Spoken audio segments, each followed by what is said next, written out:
Notice किया बहुत सारे मसाले डाले गए हैं इस तवे के ऊपर और स्लो फ्लेम पे इसको अच्छे से हमने भून लिया है और ठंडा करने के बाद पीसा है। आप इमेजिन करिए कितने सारे फ्लेवर्स आपके एंड प्रोडक्ट में आपको एक्सपीरियंस करने को मिलेंगे।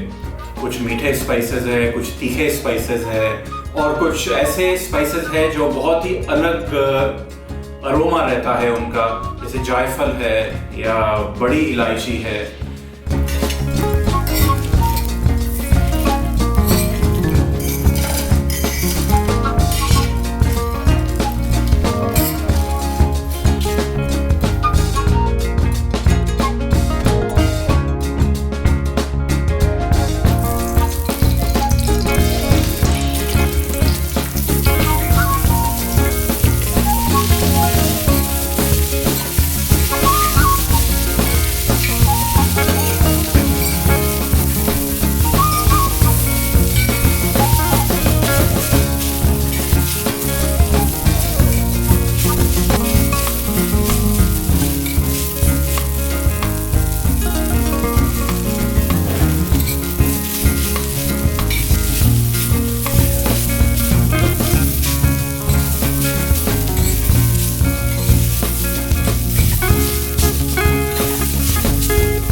प्याज भूनते समय आपने एक चीज का ख्याल रखना है कि आप उसको स्लो टू मीडियम फ्लेम पे ही भुने।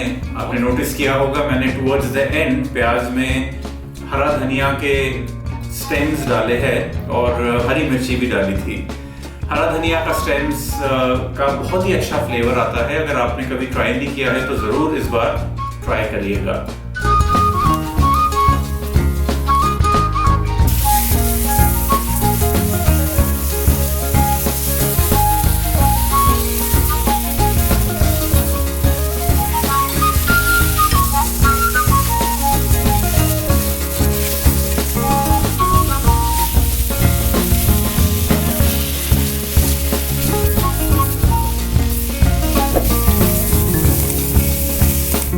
टमाटर भी जब भुन जाते हैं और उनका स्किन हल्का सा चार होता है तो उसमें एक स्मोकी फ्लेवर और एक स्मोकी टेस्ट डेवलप होता है, जो पीसने के बाद जब हम उसको मसाले में डाल के पकाते हैं तो वो टेस्ट कैरी फॉरवर्ड होता है फाइनल डिश में।